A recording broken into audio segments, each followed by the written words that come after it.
Hey everyone, this is Prince Watercress, and welcome to a brand new Let's Play. This time around, it's Wrath of the Black Manta for the Nintendo Entertainment System, almost as Super NES right there. Came out in 1989 in Japan under the name Ninja Cop Saizo. I guess that's how you pronounce it. And it came to North America in a more localized version, Wrath of the Black Manta, a year later. Don't show me the demo. Just take me straight to the title screen. Or through the title screen, and rather to the gameplay. And we finally have the story here. Children are vanishing from the streets of New York City. Some people think that the kids are being kidnapped, but the police and FBI have no leads. Parents are afraid to let their kids go outside. Will this case ever be solved? Well, judging by the fact that there's a ninja on the title screen, I'm assuming it is going to be solved. And we have a telephone ringing. And a ninja, a sad ninja, wondering who could be calling in the middle of the night. While he sleeps in his ninja outfit, and he somehow has a phone, and we're now being contacted by some guy with his face covered by shadows who may or may not be Mr. Miyagi. Actually, this guy's martial arts master.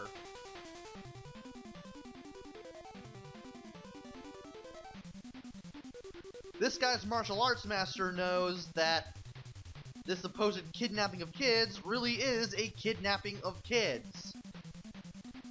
And when this guy asks why, we find out why. One of the kids taken is his youngest student, Taro. But Taro is pretty clever, and he left a letter at the scene.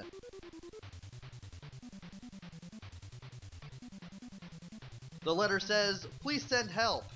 We have been kidnapped and are being held near the waterfront." So, the waterfront down in New York City is the first place we're going to go. And this guy, whoever he is, he plans to rescue whichever kids are there and find out what's going on and all of this kidnapping business. And after the karate master wishes us off, we head to New York. We have 4 moves that act as ninja arts, which we can perform many times throughout the game. The first one, just hold down the attack button while standing still. This is the Art of the Shadow. This creates a little shadow clone that appears above you and does whatever you do. Move left and right, jump, and throw shurikens.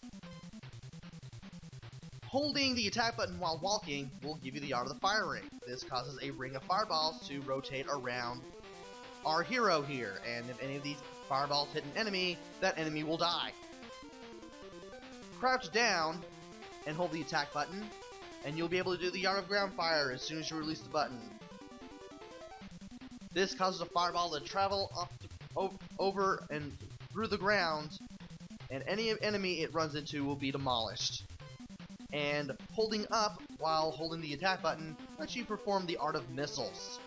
This shoots a rather powerful missile where you're facing. It just fires it straight ahead, and it does a lot more damage than the shurikens do. So keep that in mind. We'll be able to get more arts throughout the game, but for now we just got these 4. Let's go ahead and travel New York City.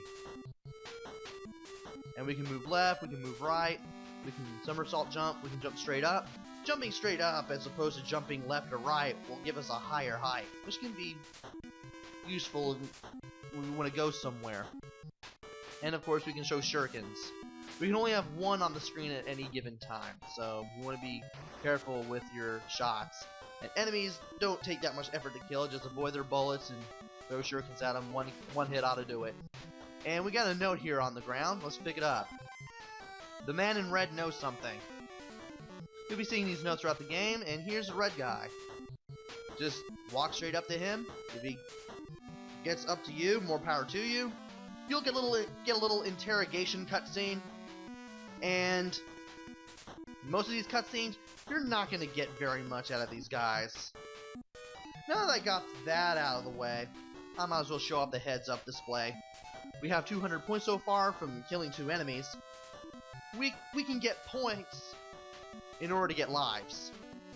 I know that the first free life is at 5,000. We have 2 lives, but that's pretty much self-explanatory. We have 3 blocks for the life meter. Maximum you can get is 8. I'll show you how to fill that life bar up shortly. And then there's the power meter. That is for your ninja arts. Hold the attack button to fill it all the way up. Then let go of it, and depending on what you're doing in the control pad, you will perform the move that particular combination is assigned to. Let's climb on the fence here and get this note. Shoot at the underground wall and a hidden door will appear. I'll show you what that means shortly. There is a hole to the left here. And here's what that note was talking about. You want to get close to the wall, but not too close, and just keep firing shurikens at it. You're going to be finding a lot of hidden rooms that way. And a lot of them, in the early stages of the game, will contain this icon that has the word POW on it. This extends your power meter, making your ninja art stronger. Want to time your attacks right, so these guys are hiding behind the crates. Well, they'll be hit as soon as they stand up. And we got another red guy here. Interesting thing about some of these interrogation cutscenes, some of them will have grammatical errors where there are periods missing, commas missing.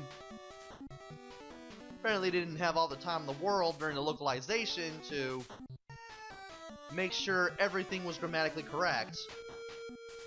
A comma and then 2 periods, really? Anyway, much like the first guy we interrogated, this guy doesn't really know that much, and he's just following orders. I'm pretty sure he's just the lowly guy at the bottom of the totem pole, or whoever's doing this. And here's a door. Press up to go in it. Sometimes enemies will pop out, you'll want to kill them. Some rooms will contain enemies, and if you can kill all of them without dying, you'll get 3 blocks for the life meter. I now have 6. You can keep going through these enemy rooms again and again, just keep going in and out, and you'll be able to get the maximum of 8. Notice that there were some clicking sounds when I fought enemies up close. If you hit enemies when they're right in front of you, instead of hitting them with shurikens, you'll hit them with your sai, and that causes a little clinging, little metal clink sound. It's pretty cool. And jump straight up through this hole. If I can do it. There we go. Have to remember to hold right. We'll be back above ground. If not for the health, then to get the points. There's not really much anywhere. You'll usually get hints for hidden rooms. More often than not. Don't feel like you're missing anything. Because you'll be able to find everything really easy. And we got this guy. I'm going to be doing 1 level per video, in case anyone is absolutely curious. And there is no comma at the end of I don't want to hurt you. Great. Well, we do know this is a pretty big organization that's doing all the child kidnappings. We haven't seen any kids yet, but that'll change soon enough, viewers. Soon enough.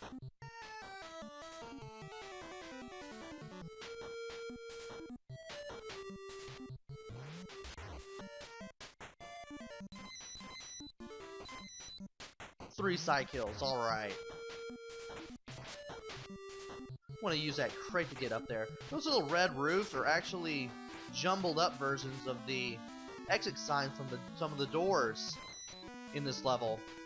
And that guy just got the drop on me. You want to be, he will show up before you go right, but you want to be on the lookout for him.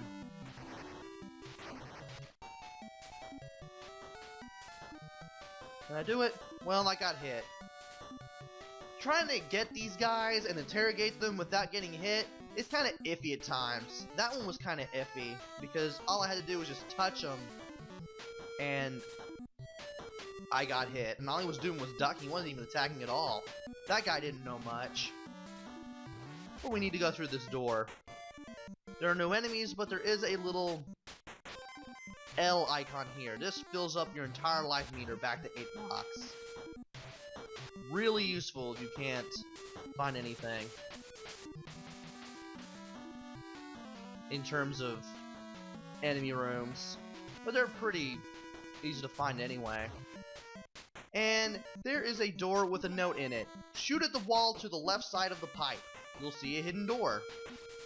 You only have a few seconds to read those notes, so you want to remember what is said on them and soak them in. You don't really have much of a good amount of time to write down what's on them either. You have to like read them in a nanosecond and remember what's on them, because you're not going to be told the hints again, sadly. Anyway, here's that hidden room, another power meter extension. You'll find a lot of them in the early stages of the game, so you definitely want to get them. That's right, come to me while I'm moving to the right.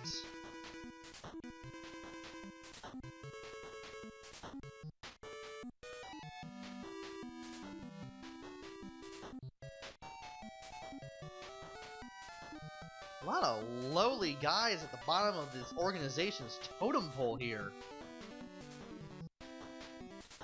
Well, yeah, it would have to be business reasons.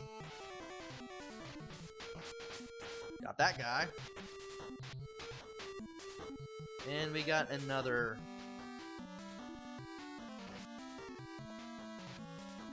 door to enter. Just more enemies here. That's not fun.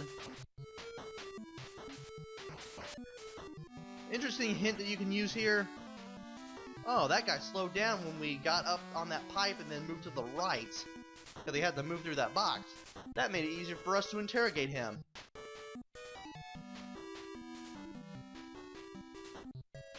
This guy actually has some useful information. Our spies obtain top secret information on each country's weak points.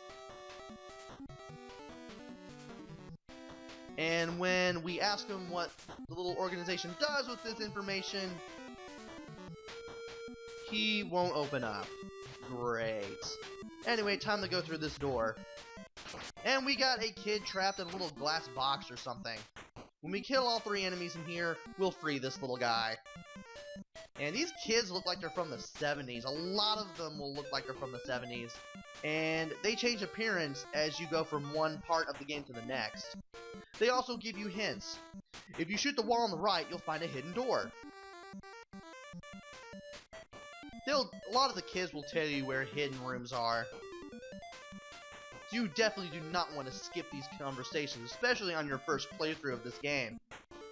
You'll also find out the 4 kids are trapped in a secret office, but he doesn't know exactly where. We'll stumble upon it soon enough. Now, let's see here. There we go. Another power meter extension. Let's get out of here. Now, unlike the regular enemy rooms, if you go to a room where a kid was held, you won't be able to get enemies out of it anymore. So you want to remember which rooms the kids were in, so in case you need to heal, you can do it. And when we go back above ground, we find yet another note. Get on top of the door and shoot the left wall. There's a secret door. Okay. Need to get a little closer. There we go. You have to be like almost next to the wall. And we got a whole bunch of doors to go through. So let's go through them all one by one. Rightmost to leftmost. Enemy room is here. There's a life pickup there. And we got a kid here too. And this kid is very glad to be out of this room. Do we get any hints from this kid? I guess not. But he does ask us who we are. This man is the Black Manta, so yeah. This is the Black Manta that is mentioned on the title screen. And for getting 5,000 points, we get an extra life. Not sure when I'll get my next one, but it'll probably come soon enough if I don't screw up too badly and I try to kill as many enemies as I can. Another kid to rescue here. This kid's also happy to be rescued, and he has no idea what's going on. The Black Manta asks him if he's doing any drugs. And he apparently doesn't. And, uh-oh, 80s message. Don't let anyone get you started on drugs. They're a dead end. Really big theme going on in the NES days. Don't do drugs. They'll just lead you to harm. They really do. Especially some of the stuff that has been made more recently now, like Crocodile and that kind of stuff. There's another life tab, and apparently I didn't really need that. I thought I had less than 8 there. Apparently I didn't. Yeah, some pretty nasty drugs out there. Don't do them, kids. Anyway, we basically explored all of this area. So let's go back to the normal road. Got ourselves a little red guy here. Took a hit, but that's okay. And this guy's ready to talk. Good, maybe we might actually get some information out of him.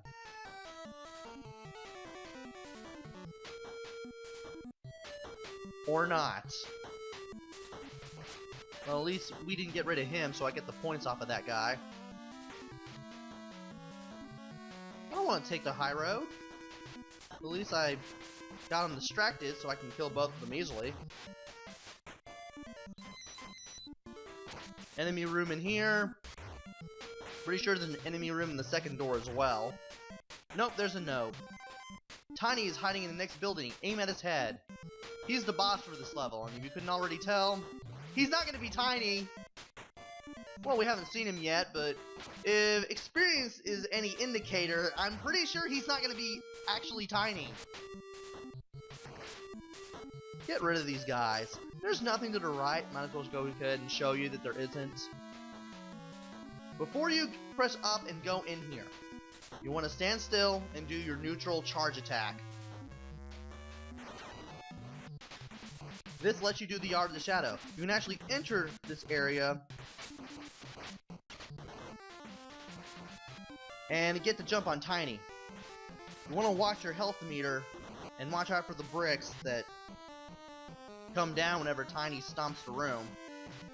You definitely don't want to jump into the path of the bricks, which will fall on your current location. You definitely don't want to be jumping when the bricks come down either. Tiny has 8 blocks for his life meter. And 2 hits will take one of them off.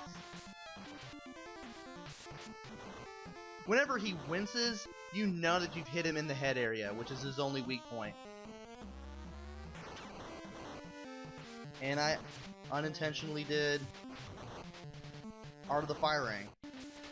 That was nice. Kinda hard to hit this guy sometimes.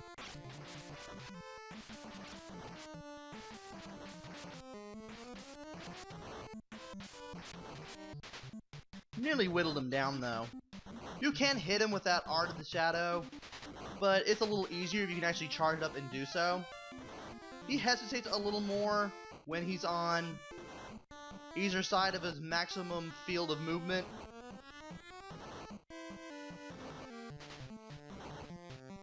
Notice that he hesitated a little more after that stomp. That's the best time to hit him in the head if you don't have Art of the Shadow activated.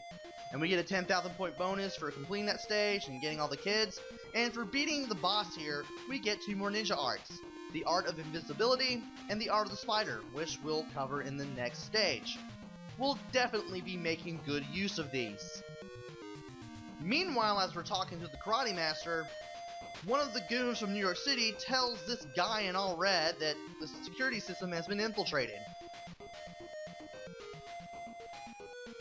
And they also know that we've beaten Tiny.